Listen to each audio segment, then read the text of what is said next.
ओम नमः शिवाय। भक्तगण, आज मैं महान कवि कालिदास जी के बारे में चर्चा करने जा रहा हूँ। कालिदास जी बालकाल में बहुत बड़े मूर्ख थे, उनको कुछ भी ज्ञान नहीं था। आइए उनके जीवन में कैसे परिवर्तन हुआ उसके बारे में चर्चा करते हैं। विद्योत्मा नाम की एक राजकुमारी थी। उसको अनेक शास्त्रों का ज्ञान था और अपने ज्ञान पर उसको घमंड हो गया था। वह शर्त रखी थी कि जो हमें प्रश्न उत्तर में पराजित कर देगा, हरा देगा या मेरे प्रश्न का उत्तर दे देगा, मैं उसी के साथ विवाह करूंगी। उसके साथ साक्षात करने के लिए अनेकों विद्वान आए। कोई जो है विद्योत्मा के प्रश्न का उत्तर नहीं दे सके। इस पर विद्वान लोग आपस में सोचने लगे, क्यों ना हम लोग इसको सबसे बड़ा मूर्ख के साथ विवाह करा दें। चलो सबसे बड़ा मूर्ख कौन है इसका तलाश करें। तो कुछ विद्वान लोग मूर्ख की तलाश में चले गए। जाते जाते देखे जो रास्ते में जो एक पेड़ के ऊपर चढ़ करके एक डाल पर कालिदास जी बैठे हुए हैं और उसी डाल को काट रहे हैं। उनको ये भी ज्ञान नहीं है जो इस डाल को काट देंगे तो हम गिर जाएंगे, मर जाएंगे, ये भी ज्ञान नहीं है। कालिदास जी को देख करके विद्वान लोग खुश हो गए, बोले हाँ ये ठीक रहेगा, इससे बड़ा तो इस संसार में मूर्ख कोई और हो नहीं सकता। कालिदास जी को अपने साथ ले गए और वहां नहला धुला करके अच्छा वस्त्र पहना करके और माथे में तिलक लगा दिए और ले गए विद्योत्मा के पास में। अब विद्योत्मा से कहने लगे, जो हमारे ये गुरु महाराज हैं, ये इशारे से आपके प्रश्न का उत्तर देंगे। आप भी इशारे से ही प्रश्न इनसे पूछना। विद्योत्मा एक उंगली दिखाई तो कालिदास जी 2 उंगली दिखा दी। इस पर कालिदास जी के समर्थन में विद्वान लोग कहने लगे, जो कालिदास जी को, हमारे गुरु महाराज को जब उनके समझ में आया जो आपका कहना है ईश्वर एक है, लेकिन ये जो 2 दिखाए हैं इसका मतलब है ईश्वर 2 हैं, एक साकार रूप में, एक निराकार रूप में। फिर कहने लगे विद्वान लोग, जो दूसरा प्रश्न इनसे पूछिए। दूसरे प्रश्न के रूप में उन्होंने विद्योत्मा ने अपना पंजा दिखा दिया। इस पर कालिदास जी गुस्से में आकर के अपना मुट्ठी दिखा दी विद्योत्मा को। सभी विद्वान लोग ताली बजाने लगे, जय जयकार करने लगे कालिदास जी का। तब विवश होकर के विद्योत्मा कालिदास जी के साथ विवाह की। जब महल में कालिदास जी को लेकर के जा रही थी तो वहां पर बगल में ऊंट बोल रहा था। तो विद्योत्मा बोली, किम वदति।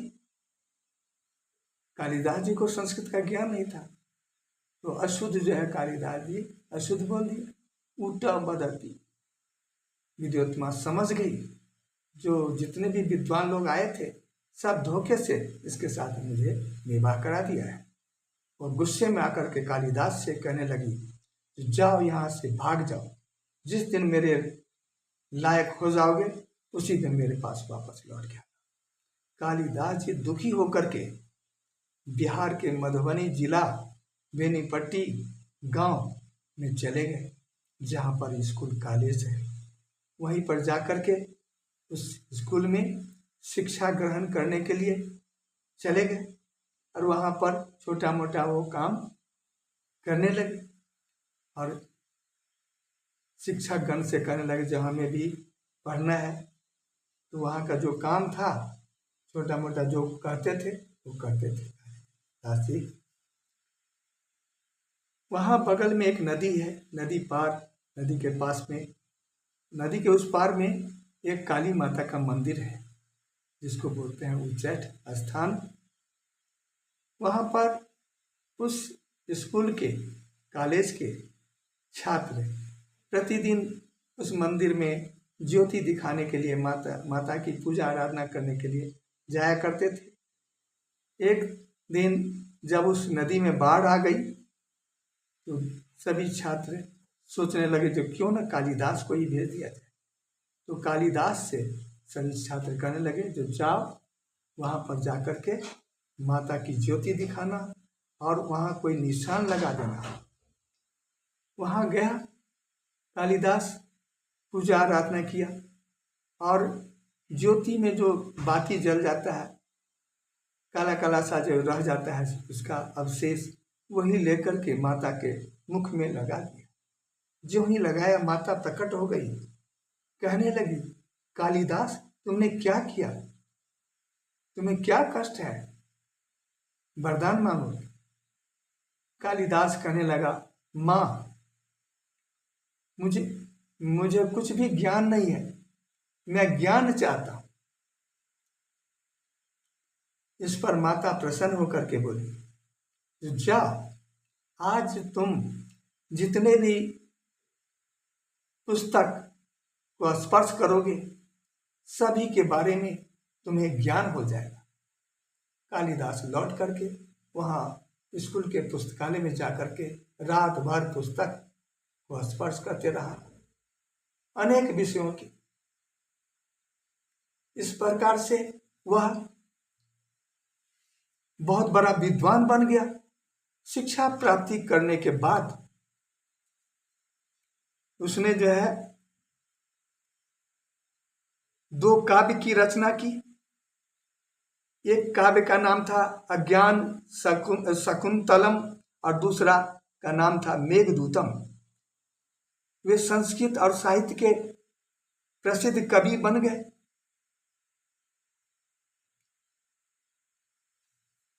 ज्ञान प्राप्ति करने के बाद में पुनः उसी जगह पहुंच गए जहां पर उसका विवाह हुआ था।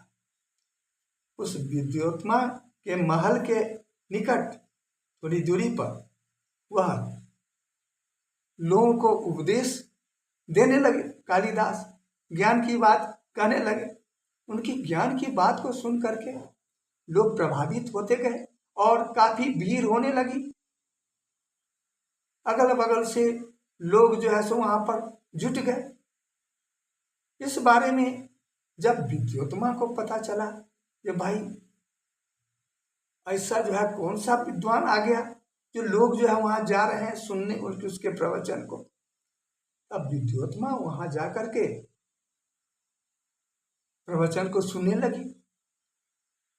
कालिदास के उपदेश को सुनकर विद्योत्मा प्रभावित हो गई।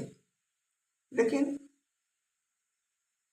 कालिदास का उस समय रूप बदल गया था। विद्योत्मा जो है जो देखी थी जिस हाल में पहले, वैसा रूप नहीं था, बदल गया था। दाढ़ी भी बहुत बड़ा बड़ा हो गया था। विद्योत्मा जो है मन में सोचने लगी अरे इनको तो बहुत ज्ञान है, ये कौन है, क्यों न इनसे परिचय लिया जाए। विद्योत्मा कालिदास जी के पास में आकर के पूछने लगी जो आप कौन हैं, कृपा करके आप अपना परिचय दीजिए। इस पर कालिदास जी कहने लगे जो मेरा परिचय न पूछो तो ठीक रहेगा, छोड़ो इस बात को। लेकिन विद्योत्मा कहने लगी नहीं नहीं, कृपा करके मुझे आप अपना परिचय दीजिए, आप कौन हैं। इस पर कालिदास जी कहने लगे याद करो वो दिन जिसको तुमने अपमानित करके भगा दिया था। तुम बोली थी कि भाग जाओ मेरे नजरों से दूर, जिस दिन तुम मेरे लायक हो जाओगे उसी दिन वापस मेरे पास आना। मैं वही कालिदास हूं। इस बात को सुन करके विद्योत्मा की आंखों में आंसू आने लगे। वह उसके चरणों में, कालिदास जी के चरणों में गिर करके पैर पकड़ के, चरण पकड़ के कहने लगी, मुझे माफ कर दीजिए हे स्वामी। और अपने महल में ले गए। तो भक्तगण, रूप की पूजा नहीं होती है, गुण की पूजा। जिस समय कालिदास अज्ञानी था, ज्ञान नहीं था, उस समय उसे अपमानित करके भगा दिया गया। जब कालिदास के पास में ज्ञान हो गया, लोगों को प्रभावित करने लगा अपने ज्ञान से, तब देखिए जिसने ठुकराया था, भगा दिया था, वही जो है कालिदास जी के चरणों में जो है गिर करके माफी मांगने लगी। कहने का तात्पर्य यह है, जो गुण से, ज्ञान से बढ़कर के संसार में कुछ भी नहीं है। सच्चा ज्ञान होना चाहिए, अच्छा संस्कार होना चाहिए, हर जगह आपका जय जयकार होगा, आपको मान सम्मान मिलेगा। फिर अगले वीडियो में मिलेंगे।